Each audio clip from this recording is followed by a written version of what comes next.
Good afternoon, ladies and gentlemen. Welcome to Magic Brick Hangout series. Our endeavor is to trigger a buy and bring back consumer confidence in the real estate market.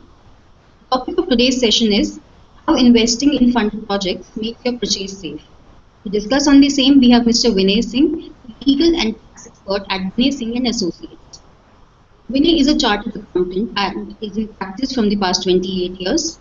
He completed LLB from Government Law College, Churchgate in 1987 and qualified as a CA in 1987. His areas of expertise are property law expert specializing in income tax law, service tax, cooperative society law, MOFA. I also welcome Neha Nagpal. She's a senior journalist working with Magic Bricks, major work experience in the real estate sector. In the past, she has also written about franchise and outdoor media and has an overall experience of over 10 years. Without any further delay, I hand over the session to Neha. Over to you, Neha. Thank you, Pushpa. I welcome Mr. Vinay on the board today as an expert. Mr. Vinay, we see the legal issues everywhere across the country today pertaining to real estate sector, whether it's Bombay, Delhi, or any other metro city we are talking about. The delay in projects are there and the legal issues are actually piling up. Consumer have their own problems and they come to us, write to us on our forum every day and talk about that how can we really go through a legal way to get our money back or get the get our house key. So in Bombay, where we see the occupancy certificate is a major issue and delays, of course. In Delhi, we see that there's a major chunk of stock available which is unsold right now. Your opening remarks to it, sir. Well, see, as far as the delays are concerned, I think, it's not just one person who is to blame.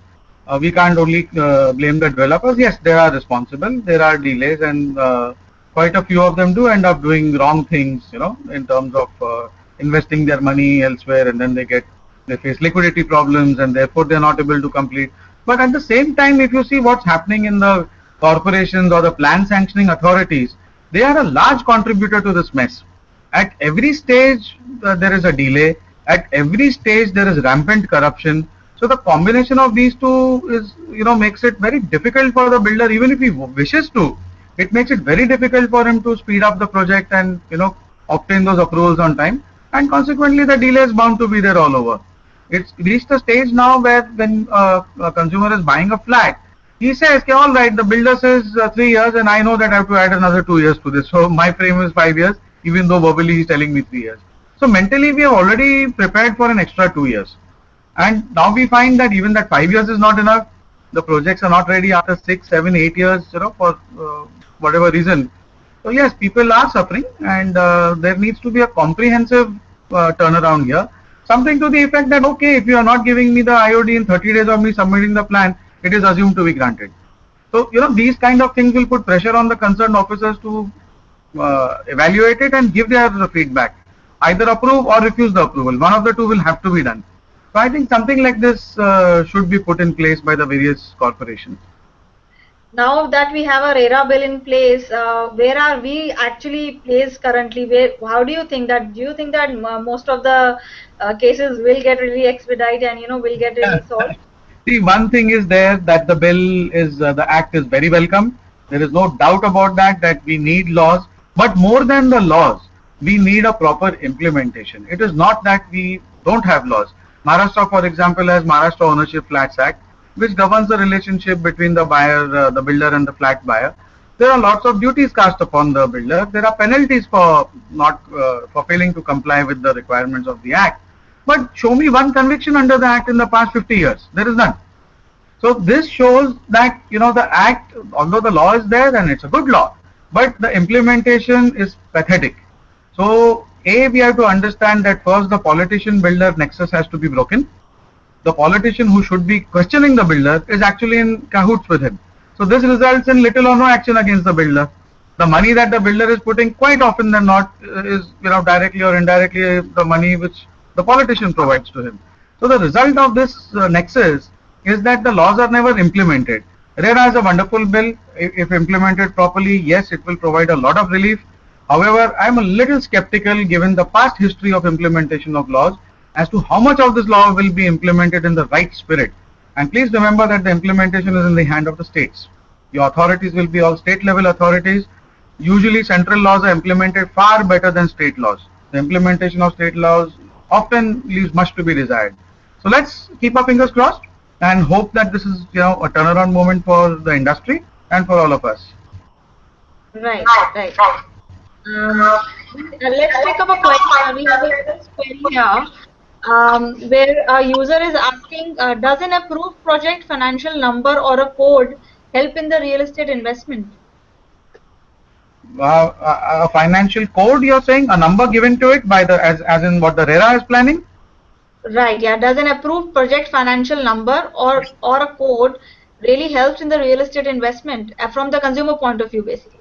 Yes, see what now RERA proposes is that every project about certain criteria will have to be registered. Smaller ones are excluded.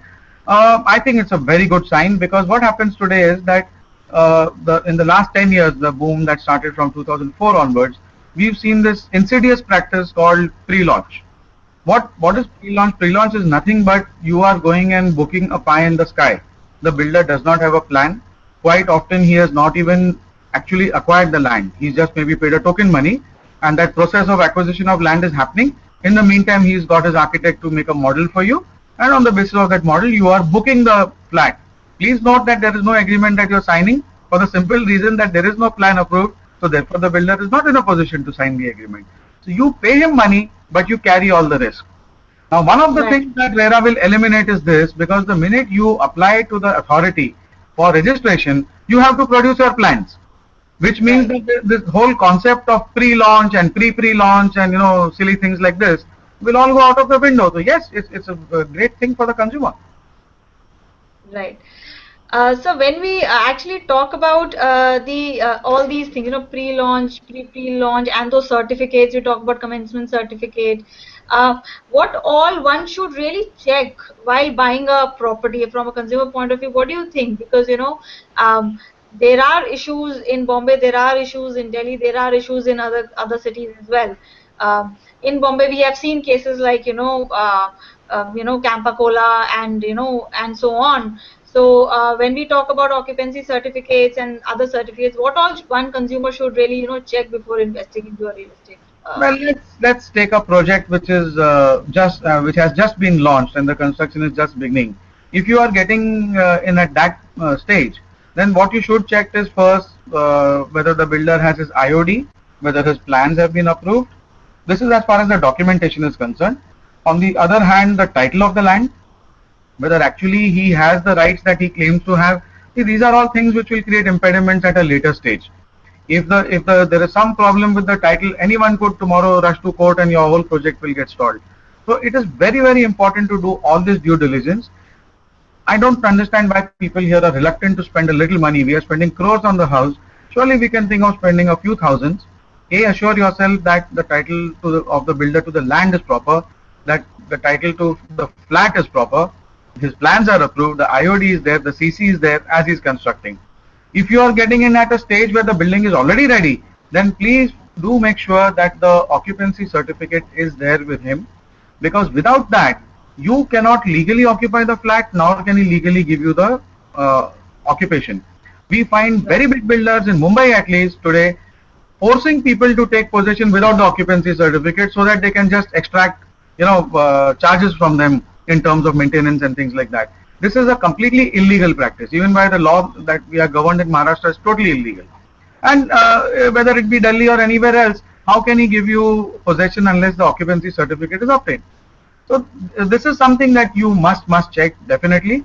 Hire a good lawyer, hire a good architect to give you an opinion, spend that little amount, but reassure yourself that what you're getting into is something that A, there will be no delays, and B, more importantly, you have a proper title, and that you will get what you have been shown in the brochures and videos and things like that by the builder's marketing team. Right. The project delays are the major concern across India. There is a recent development which has taken place in Maharashtra where the new construction has been banned.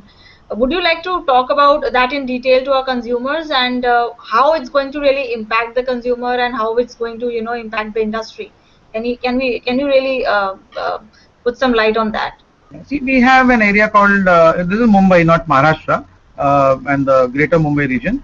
We have Right. Kalyan Dombivli, which has its own corporation.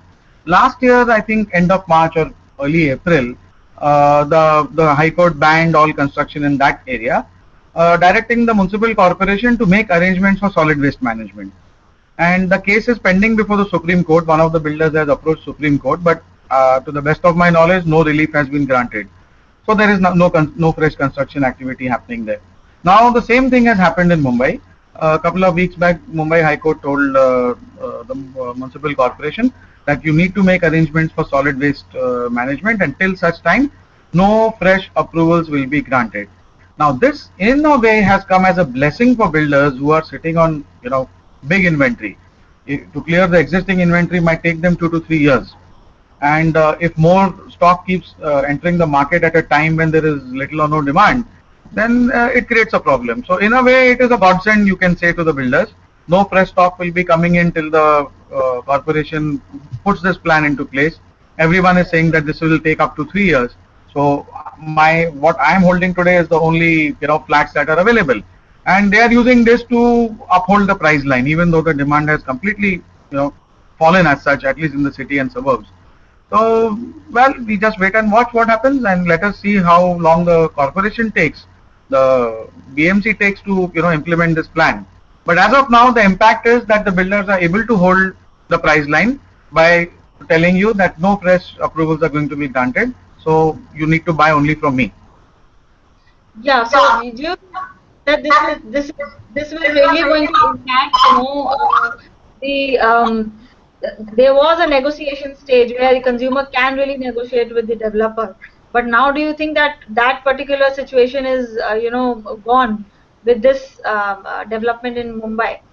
Well, I wouldn't say it's off the table completely, but now since there is a factor, the builder does get a little bit of a boost to say that I'm not going to give you a steep discount. So earlier perhaps he may have been desperate enough to say, okay, all right, I'll give you a steep discount, but let me get rid of my inventory. That position now has been diluted. So he may be willing to give you a discount, but it will definitely not be as much as he would have in the absence of this particular stay. So do you think that this is a good step towards clearing the stock, basically? It's a good step towards clearing the stock, but then the prices are not coming down. And the way they have risen in the last few years, I mean, buying a flat is beyond the reach of any average consumer. So I would think that one should let market forces, decide what is supply and what is demand. When the prices are rising, there is no market force which can stop it. So why should there be something stopping it when it starts falling? So let the market decide. I mean, we've seen a very steep and brutal rise in prices. Let there be a fall also. This is a cycle finally. If the prices fall, it will help consumers, nothing else. There is a query from Harsh. He is asking, how will I know the property available in Hyderabad is funded by banks? Well, simple thing is that you can ask the builder himself. Usually, what happens is that when the project is funded by a bank, you will see that in the draft agreement, a lot of them have what is called an escrow account, which means that the money that the builder is collecting from the sale of the flats does not get deposited in the builder's account, but goes into the escrow account maintained by the bank.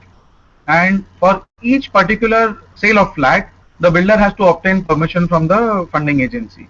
And these clauses are usually there in the agreement. So if you read your draft agreement, you will find that the check is to be made out in the name of so-and-so bank escrow account. That is a good indication to you that the project itself is being funded by an external bank. Yes, there are some odd cases where a builder, despite having funding by a bank, deposits the money into his own account and then diverts it.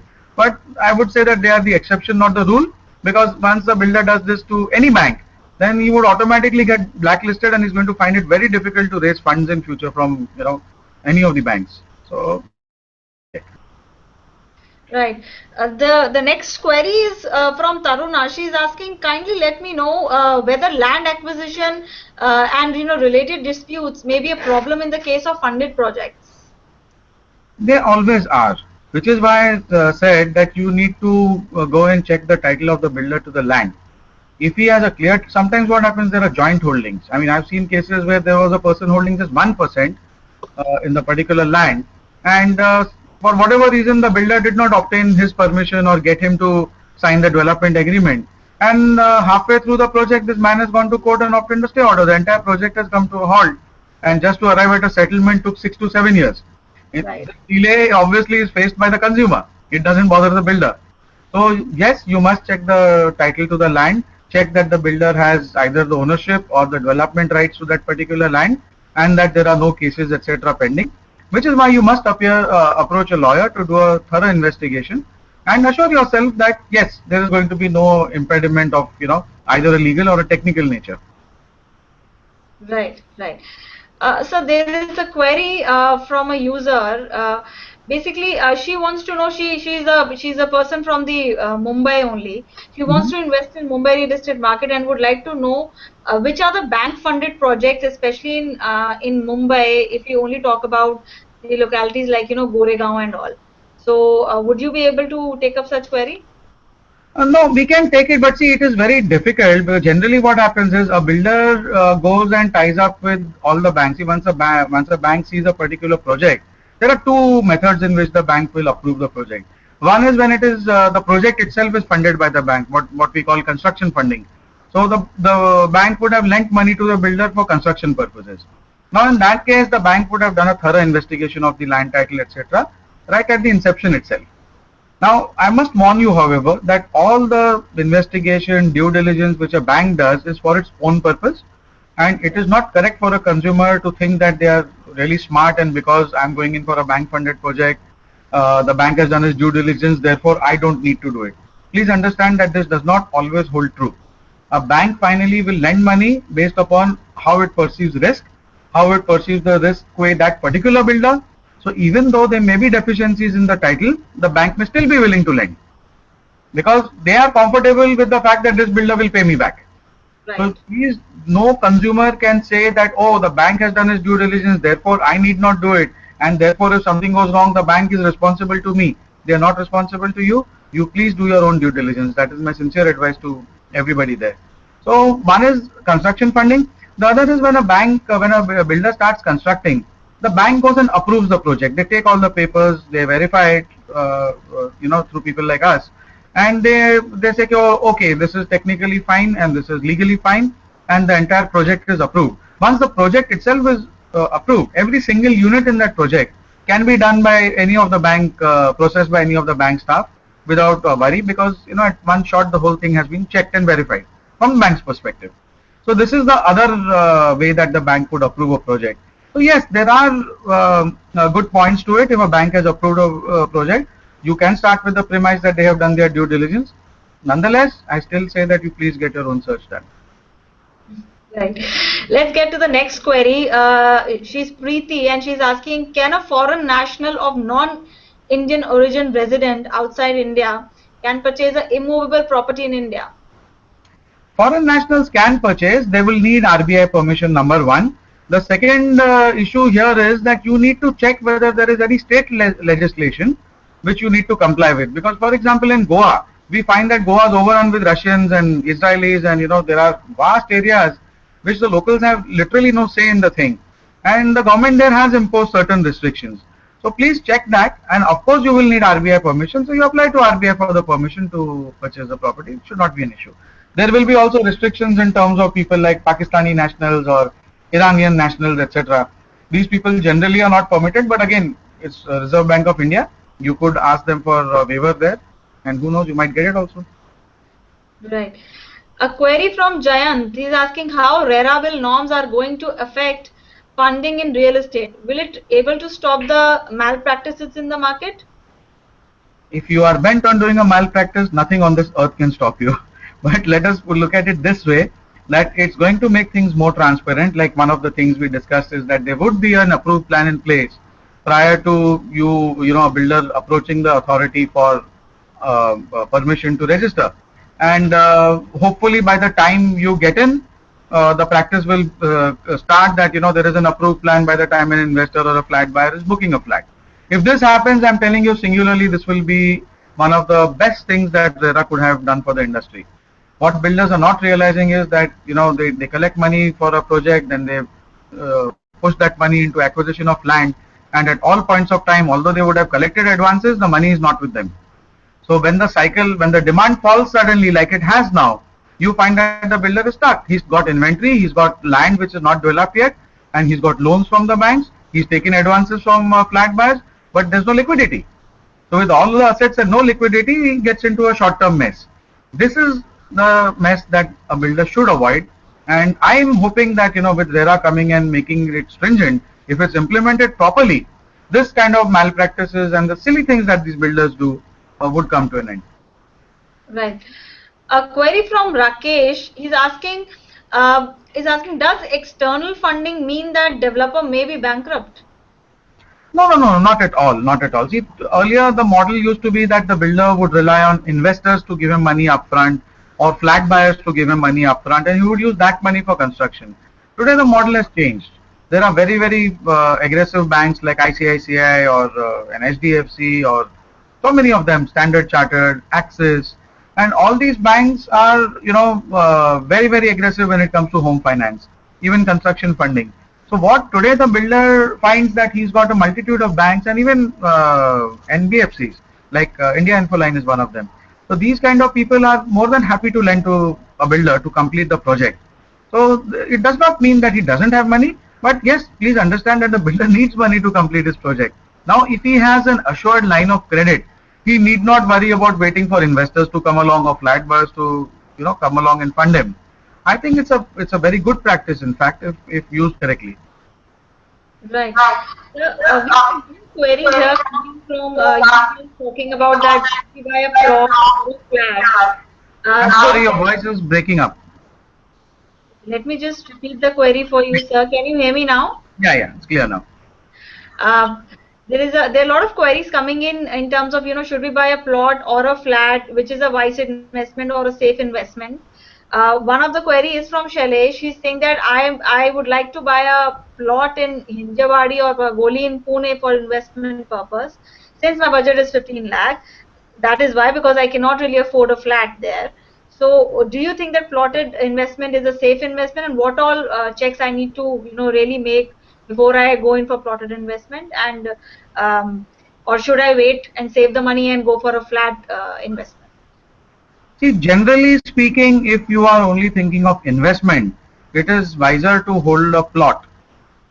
But the plot itself has its own peculiarities vis-a-vis a flat, because as we said, in a flat it becomes easier for us to check that all right, here is an approved plan and here is a commencement certificate and an IOD and so on and so forth. But in case of a plot, the first thing is that is it an agricultural plot? If the answer to that is yes, then if you are not an agriculturist, you are not entitled to purchase an agricultural piece of land. So that becomes an impediment by itself. Usually if it's a standalone plot, then there's always a fear of encroachment from various people in the surrounding areas, and dealing with them becomes quite a hassle. I mean, if I'm living in the city and I have a plot somewhere in the hinterland, I cannot keep going and checking, and getting into all kinds of disputes with locals is always a problem. We have seen cases where the documentation itself has been manipulated by the locals. I mean, I'm handling cases where somebody has purchased a plot, registered the agreement, and then the neighbor says that I have a title, and we've checked the registrar's records twice. There was no registered document there, and suddenly after 3 years the registered document has popped up. We don't know where it came from. So these kind of malpractices probably are easier done by the local people especially who have political contacts. So there is a danger that you will lose the plot either to some malpractice like this or to encroachment. So if you are able to protect it in terms of, say, you buy a plot in a gated community or somebody's done plotting, converted them to non-agricultural plots, and then is offering you a safety with fencing and security, etc., that might be a wiser move. However, that definitely is more expensive than just buying a bare plot, because whoever does this, whichever developer does this, is going to charge you money for doing the fencing, and even if you don't construct anything, you will end up paying a charge per month. So these are all the factors that you'll have to check. Of course, the title has to be verified very, very carefully, because as I told you, in rural areas, the paperwork is quite dodgy at times. Right. But have you really, if you are dealing in Bombay, can you hear me well, sir? But I think you'll have to repeat the question. Okay. Are you really facing the queries from a consumer where the funded projects where actually bank funded projects are also the consumer is coming up with the queries like legal issues that this is a funded project though but still the project is being delayed and etc and etc. Do you see that even the funded projects are also into the legal issues? Oh yes, yes. There is legal issues are there all throughout, and as I told you, a banker is going to look at his risk. He's not necessarily going to look at the title, and it may sound strange to you, but that is the reality. That unless there is a serious impediment to the title, if there are small things like small encroachments, a few hutman dwellers who have gone to court, these are impediments to the title. But the way the bank sees it, oh, this is a big guy, and he's going to finally, settle with these people, pay them off, and these guys are just there to extract a little better value. So they are not going to bother about small encroachments, for example, or they may not bother about small deficiencies in the title. But these are things which may create a delay. What if those people do not move? Or what if there's a minor defect in the title which now comes back and bites you because somebody goes to court over it? So there are issues. The bank is interested in lending money, getting its money back and getting interest. That's all the bank's interest is. Your interest as a consumer is getting a flat or a unit finally which has a proper title and your construction is what it was promised to you. So there is sometimes a happy meeting of minds between what you want and what the bank wants, but sometimes it may not be so also. So please do your own check, as I always say, and satisfy yourself. Right. We have a query from a user. He's asking what happens when an MNC funding a builder's project decides to quit in the middle term. Is it a matter of concern for a home buyer? It is a matter of concern, yes. If somebody, although it does not happen usually, and there's a good chance that if somebody is exiting, the builder would bring in somebody else. I don't see much of that happening, that somebody quits halfway through. They may not get into a second kind of a deal or a second phase funding with the same builder, but nobody abandons it midway. But you could have issues like we have seen with Hiranandani in Panvel and in Chennai, where these are entire cities which were being constructed, and because of A, internal fights between the promoters, and B, wrong practices done here at the level of India, you have found that there are a multitude of investors in England who are left high and dry. You've taken money from them, you've taken money from banks without their permission. They are questioning what happened. The whole project finally has got auctioned off and purchased by Mr. Hiranandani in his personal capacity. So actually he's walked away smelling of roses, whereas the investors, they are absolutely shaken, because when they got in, some people have agreements, some don't have agreements.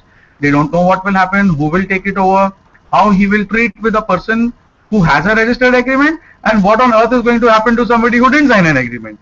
So yes, it does become very shaky when something like this happens. So it's also important to check, especially in today's market, what is the builder's financial standing, what is his liquidity position. Sometimes the builder may be great, he may be a big builder, but does he have the liquidity to finish the project? So increasingly you will find that in a market like this, investors are not fools, or flat buyers are not fools. They will wait and they'll say, all right, let me reach a stage where I know that in 3 months he'll give me possession. So once he is satisfied, like a recent project in my vicinity, the builder wasn't able to sell anything in that residential project, and he got his OC about 3 weeks back. Till then he was actually crying, saying that nobody's coming forward. But the minute everyone came to know that the OC has come, he's able to sell his units. So these are also issues that are there, and not all flat buyers are as silly as we believe them to be. They are pretty clever in their own way. Right. I've got a query from Arun Kumar. He's asking, does funding guarantee timely delivery of a project? If not, then why not? See, these are the issues which are actually left to the negotiation of the parties. Even in our law in Maharashtra, which is MOFA, the possession time you can decide with the builder. What goes wrong is the builder has a whole set of what is known as force majeure clauses, which means that any circumstance or situation which is beyond his control, and by reason of which he is unable to give you possession in time, absolves him. Now, this is a good clause to have even in commercial contracts, but it has been abused by the builders. this is the only tribe I know which can tell you that if there's a shortage of cement, there's a shortage of labor, there's a shortage of small stones, and anything else under the sun, I am not responsible to give you possession on time. This is clearly not true. Yes, there could be certain things, like let's say that there has been a tsunami or a flood or an earthquake which has, caused a delay. One can understand this. Force majeure is to protect you from acts of God. They are not there to protect you from business risk. So the builders have been constantly across India misusing this force majeure clause. And while I also agree with your person that why not a confirmed timeline for me? Well, negotiate. The problem is that most people are afraid to negotiate with builders. They spend more time haggling over potatoes and onions rather than doing the due diligence on a flat, which is perhaps for an average investor once or twice in his life he will do. So question the builder. Check your title. You tell him that I want a confirmed guarantee. If you cannot give me a possession by X date, I want compensation, I want interest. Why do you not argue about this and walk away if he refuses? Once people start walking away from builders and they realize that this is important to a flat buyer, sooner or later they'll have to give it to you. Today it's not important. You are asking them for swimming pools and modular kitchens, they're giving it to you. Why don't you ask him for proper title and confirmed possession? Right, right. Your point is that the user, actually the buyer has to be very vigilant while buying a property rather than carried away with the feeling that, oh, I'm buying my home and it's my first investment or a biggest investment of my life. Rather, there needs to be a little vigilant in terms of whether the developer is actually giving them a fair deal or not. Yes, you please settle the agreement with him. Tell him I want to show it to my lawyer. In fact, I'll bring my lawyer along to speak to you. There are certain clauses that I need my protection. These are not small amounts of money. It's big money for anybody. So I think we should start putting pressure. Usually the big builders are a little reluctant because they have their own arrogance about it. My experience is that the small to mid-sized builder is more flexible. He would be willing to make certain allowances because he's at a stage where he wants to make his name, and you are the person who's going to go and say good things about him in the market, So it's easier to deal with them, but I don't see why we should not put this pressure on the bigger builders as well. We should. Agreed. Sir, I think we are running out of time. I'll just take up a last query and that will act as a concluding remarks from your side as well. So what will be the smart way to invest money in the property market now when the real estate sector is facing a crunch? Your remarks on that. It's, I think, a good time to invest, and while no one can say anything with certainty in any investment market, whether stock market or realty market, it does look like that things will come down a little more before they stabilize. So you take your call, see what the downside risk is. If you feel this is the right time to enter it, enter it. But see, these are all assets which must have a long-term horizon. You cannot think that I'm going to get in and get out in 2 years. Entering, buying a property and exiting a property both involves a lot of pain and a lot of effort, lot of money. So you must have a longer time horizon, which will also give you good returns. If you are thinking of it as a pure investment, then also you should look at other things like, will I be able to rent it out easily, or what is the kind of yield I will get as rental. So these questions you should check the market, inquire with brokers, speak to people, and then take a call, because buying a property, there is a huge holding cost to it. You're paying property tax, you're paying maintenance charges, so much expenditure, and people don't realize this when they buy, but there's a monthly outgo. So please think that, can I rent this out? How am I going to recover it? And what is my time horizon? Are you comfortable with 5 to 10 years? You also need to look at tax planning, because many a times you'll find that by taking a loan, you can get benefits. So take the advice of an expert, go to a chartered accountant, go to your tax planner, plan your taxes, say this is what I propose to do, and what would happen, in terms of taxation on an annual basis, what would happen to the taxation if I sell it at a profit. All these things you should be aware of before you get into it.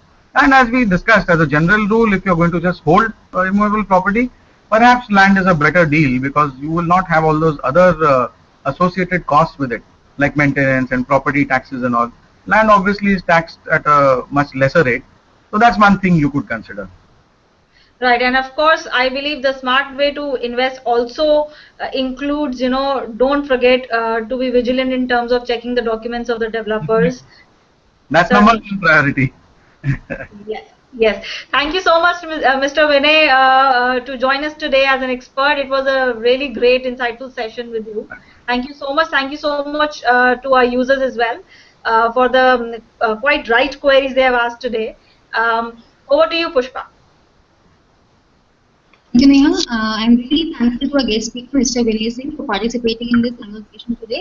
It was indeed a great session. I would also like to thank all our participants for their support in making this Hangout a great success. Thank you, everyone. Thank you. Thank you.